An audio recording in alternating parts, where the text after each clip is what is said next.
Welcome to my passion project, the Wine Find Talks. This is where I share one wine that I love, why I love it, and then we taste it. So, let's talk. The wine I'm sharing with you today is the Folonari Prosecco DOC Extra Dry from Italy. I'm sharing this wine with you because today is National Prosecco Day. Now, yes, I get it, the world is awash in Hallmark holidays, but sometimes an occasion is worth celebrating. I am always down for National Pizza Party Day, National Bike to Work Day, and yes, National Prosecco Day. Because the world is also awash in substandard Proseccos, so I wanted to bring your attention to this wine because it's well worth splashing in your glass for 5 good reasons.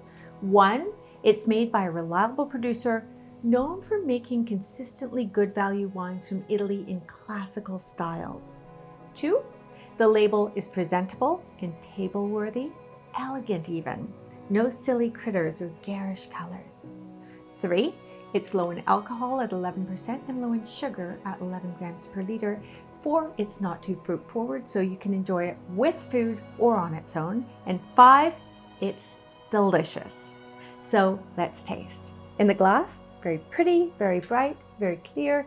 It's sort of that pale straw color, which to me always suggests elegance. You don't want it to be too deeply colored for a sparkling wine. On the nose, I love that.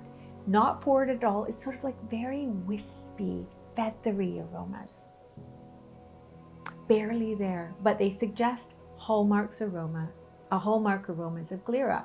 Glera is a great variety for Prosecco, so you're getting that, what I always associate with pear. A clean pear. And there's a little more here too, because I'm getting a touch of salinity. Sort of imagine sliced pear, slightly salted with sea salt. Lovely. And on the palate,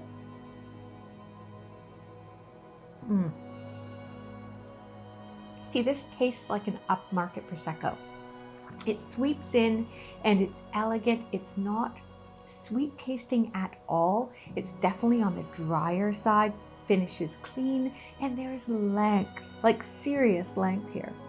And it goes in and yes, there's, mid-palate concentration, but it's not forward. It's not fruity. It's not at all aggressive.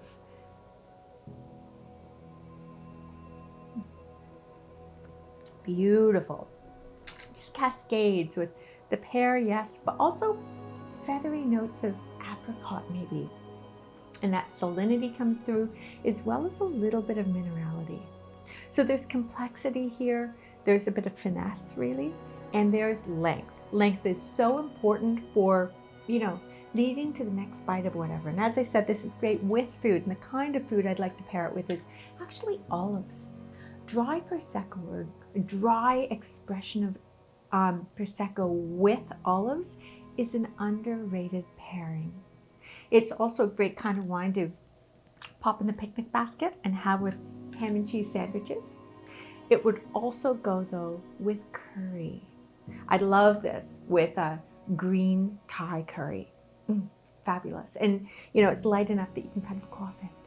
So here's to National Prosecco Day, and that is what I wanted to talk about.